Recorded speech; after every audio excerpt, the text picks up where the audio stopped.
નમસ્કાર મિત્રો, મારી યુટ્યુબ ચેનલ નવા જૂનીમાં આપ સૌનું સ્વાગત કરું છું. નવા જૂની ચેનલ ખૂબ જ નવી છે, તમારા સુધી વિડીયો અલ્ગોરિધમમાં પહોંચતા નથી, પણ જો સદનસીબે મારા સૌભાગ્ય હશે અને આ વિડીયો તમારા સુધી પહોંચે મિત્રો, તો આખો વિડીયો જોજો, મારી ચેનલને સબસ્ક્રાઈબ કરજો, ઘંટડી ઓન કરજો, એટલે નવા નવા વિડીયોની અપડેટ મળતી રહે અને વધુ લોકો સુધી મારા વિડીયોનો પ્રચાર કરો, જેથી યુટ્યુબની અલ્ગોરિધમ અને એના માપદંડોમાં આપણે ખરા ઉતરીએ અને સફળતાના સોપાનો સર કરીએ. તો આજે વાત કરવી છે પાટીદાર ચિંતન શિબિર વિશે. પાટીદાર ચિંતન શિબિર ગઈકાલે ગાંધીનગરમાં યોજાઈ ગઈ. ખૂબ એનું કવરેજ થયું. ત્યાં કાગા રોડ મચી, બબાલ થઈ, આને બોલાવ્યા અને આને ન બોલાવ્યા, અને હાર્દિકભાઈ ન ગયા, અને ગોપાલ નહોતા, અને પહેલી વખતવાળા કોઈ હતા નહીં, એ બધી અલગ અલગ પ્રકારની ચર્ચાઓ થઈ.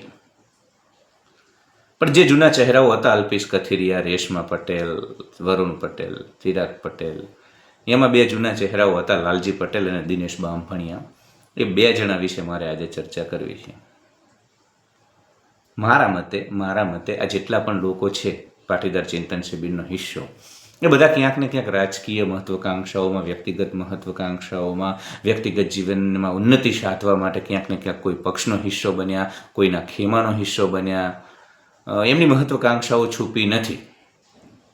પણ દિનેશ બામભણિયા અને લાલજી પટેલ એ બંને હજુ પણ રાજકારણથી દૂર છે, અને એ બંને દર વખતે એ બંને માટે કહેવું પડે. 10-15 વર્ષથી હું એમને ઓળખું છું, 10-15 વર્ષથી મેં એમના જીવનને ખૂબ જ નજીકથી જોયું છે, એટલે હું એટલું નિશ્ચિત કહી શકું કે આ બંને પાટીદાર સમાજને તો નિસ્વાર્થ ભાવે પ્રેમ કરે છે. ભલે દિનેશભાઈ વ્યક્તિગત જીવનને લઈને થોડા ઘણા વિવાદોમાં આવે, પણ પાટીદાર સમાજ માટેની નિષ્ઠા, વફાદારી, પ્રેમ એ અનન્ય છે, બીજા કરતાં અલગ છે, કાબિલે તારીફ છે અને ઉડીને આંખે વળગે એવો છે. પહેલી વખત પણ હાર્દિક પટેલની સાથે જેમ ચંદ્રગુપ્તની સાથે વિષ્ણુગુપ્ત ચાણક્ય હતા, એ રીતે સતત દિનેશભાઈ અને લાલજીભાઈ એની સાથે રહેલા. લાલજીભાઈએ તો સમાંતર હાર્દિકભાઈ સાથે જ આંદોલનની શરૂઆત કરી. ત્યારબાદ બધા વચ્ચે વિવાદો પણ થયા, મતભેદો પણ થયા. હાર્દિકભાઈએ તો ખૂબ ચાલાકીથી, ચતુરાઈથી સમય આવે ભર્યા તલાઈમાંથી કોરા નીકળી અને ધારાસભ્ય બની અને સત્તા મેળવી લીધી, રાજકીય ઉન્નતિ સાથે લીધી, વ્યક્તિગત જીવનને ખૂબ ઉન્નત કરી લીધું. દિનેશભાઈ અને લાલજીભાઈ હજુ પણ સમાજ માટે લડી રહ્યા છે, સમાજના પ્રશ્નોનું ચિંતન કરી રહ્યા છે. તો લાગે છે કે જેમ ગઈ વખતે એમના ખંભે બંદૂક ફોડી અથવા એમના ખંભે સવાર થઈ અને હાર્દિકભાઈ સત્તાની સીડીઓ ચડી ગયા, એમ મને લાગે છે કે આ વખતે વરુણભાઈ પટેલ, આ જેટલા પણ બધા ભેગા થાય છે ને, એમાં મને એવું લાગે છે કે વરુણભાઈ પટેલ હાર્દિક પાર્ટ 2. ખબર નહીં, મારો અંતરાત્મા મને એવું કહે છે કે વરુણભાઈ પટેલ કાં તો સત્તાની ને રાજનીતિમાં સીડીઓ ચડી જશે, આ બંનેના ખંભે બંદૂક ફોડી, લાલજી પટેલ અને દિનેશ બામભણિયા.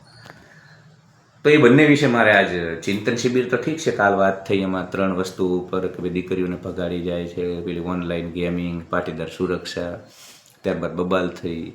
જોકે એમને જે મુદ્દાઓની ચર્ચા કરીને એ માત્ર પાટીદાર સમાજનો પ્રશ્ન નથી, 18 વર્ણનો પ્રશ્ન છે. એટલે હું તો કહું છું કે આને પાટીદાર ચિંતન શિબિર કરતા સનાતન ચિંતન શિબિર કરવી જોઈએ ને 18 વર્ણના લોકોને. કેમ કે માત્ર પાટીદાર કરવાથી સંકુચિતતા પેદા થશે, વાળો પેદા થશે, અલગાવ પેદા થશે.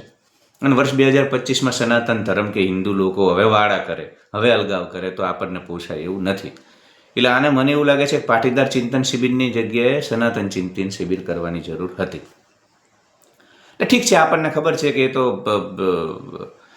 પેલું જગદીશ મહેતા કહે ને કે ભાઈ શોકેશનો માલ અલગ હોય ને ગોડાઉનનો માલ અલગ હોય, એટલે ચિંતન શિબિરના મુદ્દાઓ અલગ હોય, લોકભોગ્ય હોય, લોકોને તરત જ આકર્ષે એવા હોય, લોકોના હૃદયમાં ઉતરી જાય એવા હોય, અને લોક જુવાળ અને લોકોનું સમર્થન મળે. કેમ કે મુદ્દાઓ જેવા લોકો લઈને આવે કે એમાં એમને સમર્થન મળે. ત્યારબાદ ધીમે ધીમે રાજકીય મહત્વકાંક્ષાઓની પૂર્તિ માટે સરકારમાં ભીંસને લેવાની વાત હોય, કે એમની વ્યક્તિગત હાજરી રાજનીતિમાં વર્તાવવાની હોય, પ્રતિનિધિત્વ કરવાનું હોય, ને એ રીતે ધીમેથી રાજનીતિમાં સીડીઓ ચડવાની જે વાત છે એ બધી પછી આવે, ગોડાઉનમાંથી બીજો માલ બાદમાં આવે, એ રીતે. તો આ તો બધું વર્ષ 2025માં કંઈ કોઈ મૂર્ખ નથી, પાટીદાર સમાજ પણ મૂર્ખ નથી. ગુજરાતનો સૌથી પ્રભાવી, સૌથી ખંતીલો, સૌથી મજબૂત, સૌથી સંઘર્ષશીલ, ગુનેહવાળો ખંતીલો સમાજ છે, એને તો ખબર પડે. એટલે દિનેશ બામભણિયા, લાલજી પટેલ ફરી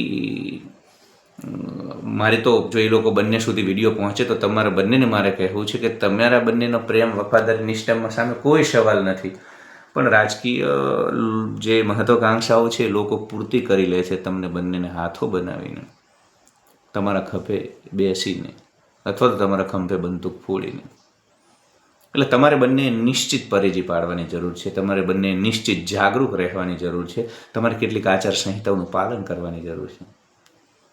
તમારા બંનેના સહ્ય સમાજનો હિત છે એમાં કોઈ ના નથી, એ નિર્વિવાદિત સત્ય છે, દેખાઈ આવે છે. 15 વર્ષનું તમારા જાહેર જીવને સાબિત કરી દીધું છે. પરંતુ સમાજ હિત બાજુમાં રહે અને લોકો રાજકીય મહત્વાકાંક્ષાઓને પોષી લે અને રાજકીય સફળતા મેળવી લે અને સમાજના મુદ્દાઓ ઠેરના ઠેર રહે, ત્યાંના ત્યાં રહે, તો પછી તમે બંને મૂર્ખા ઠરશો. તો તમે બંને મૂર્ખા ન ઠરો અને ખરા અર્થમાં પાટીદાર સમાજની ઉત્થાન, હું તો કહું છું પાટીદાર નહીં, સનાતન સમાજની ચિંતન શિબિર કરો ને ભાઈ. પાટીદાર સમાજ ખૂબ ધનિક, ધનાઢ્ય, બધી રીતે સક્ષમ સમાજ છે. તમારે આખા સનાતનની ચિંતા કરવાની હોય, આખા સનાતન સમાજની ચિંતા કરવાની જવાબદારી તમારા શિરે છે અને તમારે સ્વયંભૂએ નિભાવવાની હોય. તો સંકુચિતતાને અલગાવ છોડી 18 વર્ષની સનાતનની ચિંતન શિબિર કરો અને તમે બંને ખાસ જે લોકોના મુદ્દાઓ છે એ સરકાર સાંભળે અને એને લઈને તમે જે અલ્ટિમેટમો જે બધું કરો છો, આંદોલનનો જીવ છે બંનેમાં. લાલજીભાઈ અને બંને ચુચારું છે, દિનેશ બામભણિયા અલ્ટિમેટમ આપશે અને GMDC જેવું ફરીથી કરશે અને ભીંસમાં લેશે 2027 પહેલાં બધું કરશે. પણ તમારા બેની રાજકીય મહત્વાકાંક્ષાઓ ના હોય તો પછી બીજા કોઈ ઉપયોગ કરી જાય, સમાજની ભાવનાઓનો ઉપયોગ કરી જાય, સમાજની સંવેદનાઓનો ઉપયોગ કરી જાય, તો આમાં જરા પરેજી, થોડીક સ્પષ્ટતા રાખજો, થોડુંક ધ્યાન રાખજો. કેમ કે લોકો અને એમની ભાવનાઓ વારંવાર એની સાથે ખિલવાડ કરવો, છેડછાડ કરવી, રમત કરવી, આ બહુ સારી વસ્તુઓ નથી. કેમ કે લોકોના હૃદય સમ્રાટ આપણે હોઈએ પણ પછી આપણે લાખનાની રાખના થઈ જવી અને પાયના થઈ જઈએ. ધન્યવાદ. Love you all. Like, share and subscribe.